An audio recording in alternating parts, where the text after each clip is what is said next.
Hey everybody, this is the Ads with the Twang podcast. I'm your host Ben Blackman, and on this episode, we're going to talk about AI and whether you should use it to create your copy, your images, your videos. We're going to cover it all. So here comes episode 112. The Ads with the Twang podcast is dedicated to helping you create simple, successful ads and use smart strategies to grow your online business. I think you're going to love this.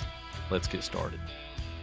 All right. Welcome everybody to episode 112, and I'm coming to you live. Well, I guess it's not live. I'm coming to you from my parents' house in rural southeast Kentucky. So I'm actually upstairs in my dad's office-ish space, and it's a little different for me. I'm trying a different microphone, different way of recording, so we'll see how it goes. And I'm excited to be bringing this to you. I just didn't want to skip, any episodes or anything like that, because my commitment to you is to have these out on a regular basis. So here we are. So let's talk about AI, because who isn't talking about AI, and the questions of whether or not it's something you should be using or not. And the tools that are out there, specifically things like ChatGPT and Canva AI and all these video generators, they're just everywhere. It seems like there's a new one out every day, and it promises all these things. And the question is are they really true? Like, are the promises true to begin with? And as you probably already know, no, they're not. And they're just, it'd be nice if they were, but they're not. People often think they can use AI to completely automate their ad creation. In fact, I was somebody in a Facebook group I'm in had mentioned something about a particular tool that claims that it can create all your ads for you in just a couple of clicks and blah blah blah, and whether or not that would work. But when I got into it, that's not really how it works at all. And again, it's, as I've mentioned, ad nauseum, that a lot of stuff is really good for e-com. It's usually not good necessarily for coaches and course creators and that kind of thing. And we'll talk about that in just a minute. Now, it is useful. I do want to say this. I'm not down on AI. I use it every day. And if you're not using it every day, you should. Actually, my sister mentioned that, of all people. She mentioned that to me, I don't know, a couple years ago. I can't remember. So I tell you, whenever she's like the smartest person that I've ever met. So when she says something, I try to listen to her and do the best that I can with that. So it is good in some areas, but ads perform better when they feel more real and more personal. And I think you probably know what I mean. Now, anymore I see just tons of AI ads on YouTube and that kind of thing, and they may be working just fine. But the challenge for stuff like that is it's about getting more out there quicker, is really what it comes down to. It's not the creative part of it, the quality of it. It's just they're trying to test what's going to work as fast as possible. So when we run ads as a coach or as a course creator or something like that, that doesn't really work for us, because we want to work harder on the creative part of it, including our ad copy and whatever image or video that we're going to use. So AI is really good, or can be really good, for generating ideas, and you might be able to get a base premise of an outline.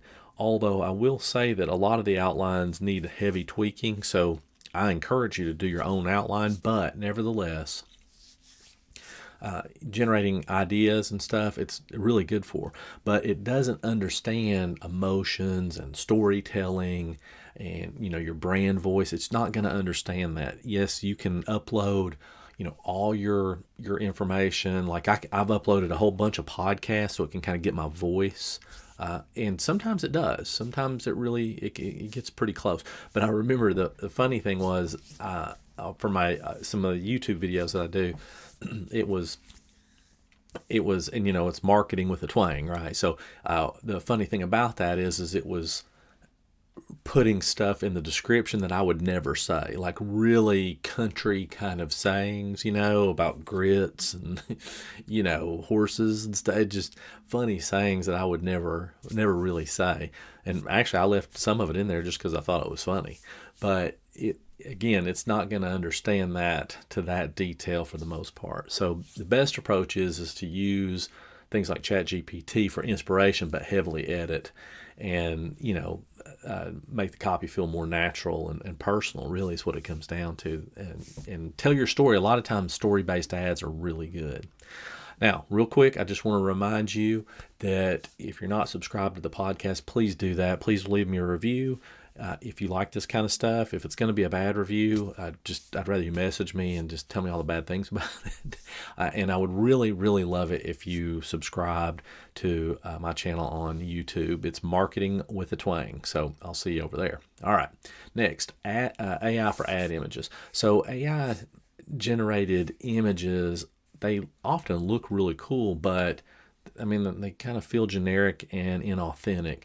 So, for example, if you're doing Facebook ads, or especially ads on Instagram, it's usually not a good place for those, because people today anyway, people relate to people better. So when they see images of you doing something, that it's the same reason that stock images don't work as well as pictures of you and your family, or you in your kitchen, or something like that. It's the same premise.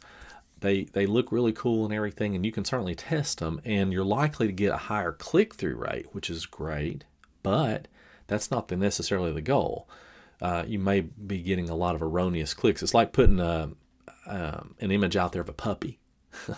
Well, you're going to really, your click-through rates are going to go crazy, but you're probably not going to get any more conversions, and you're probably not getting clicks from the people that you need to be getting clicks from. So really think about that.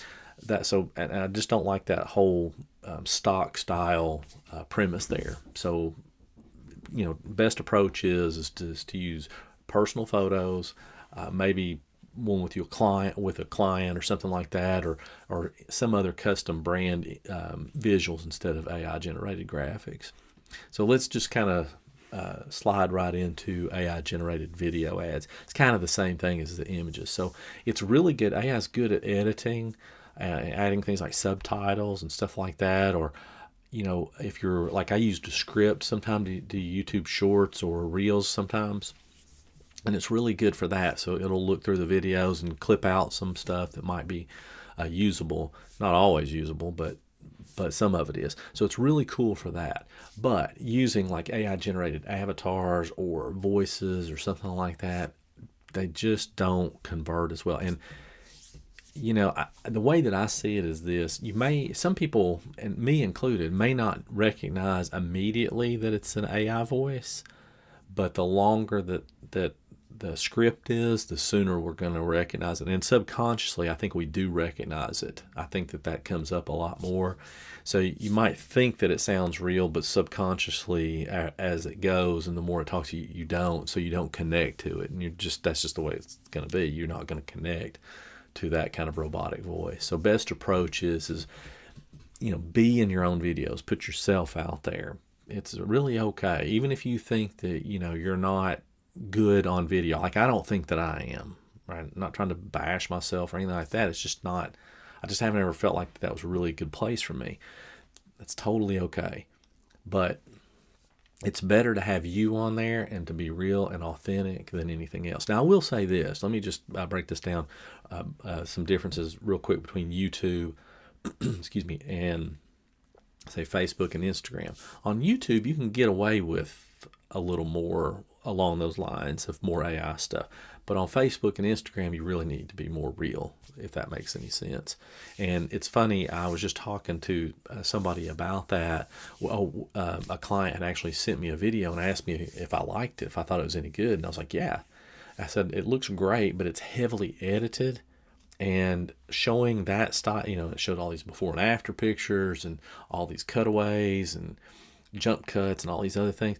And I said, it's really good for YouTube ad, but for Facebook, the thing is it might not convert worse, but it almost assuredly will not convert better. So do you take the time and money and test that out that way or this way or what? So in my opinion, what you want to do there is you want to just go ahead and use your own face in there. So, and we want to see you. I want to see you. Okay. All right. So here's just kind of my final thoughts. AI can help with like the brainstorming and the whole organization ideas, but don't rely on it 100%. The best ads, again, are just they're authentic, they're personal, and they're engaging. I mean, that's really what you're looking for. So if you want better ad performance, focus on images of you, more natural flowing story-based copy. It doesn't always have to be that way. And you can take your story and ask AI to rewrite it and see if it could rewrite a different version and then edit that. That works great.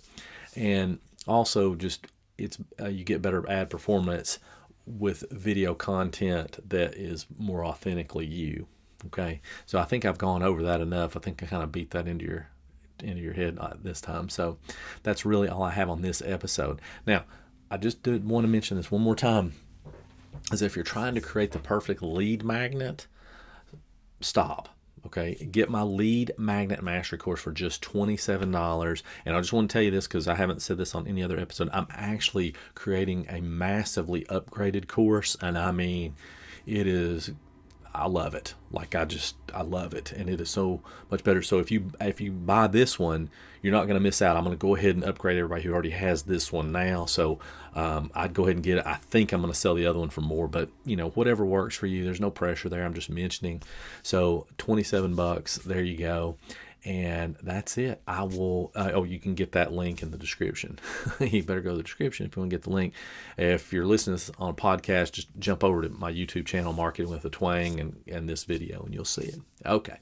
All right. That's it. And I'll see you guys on episode 113. Thanks for listening to the Ads with the Twang podcast. If you get a second, jump on over to my YouTube channel, Marketing with a Twang, and subscribe. You'll get all kinds of no BS business building help there. I'll see you next time.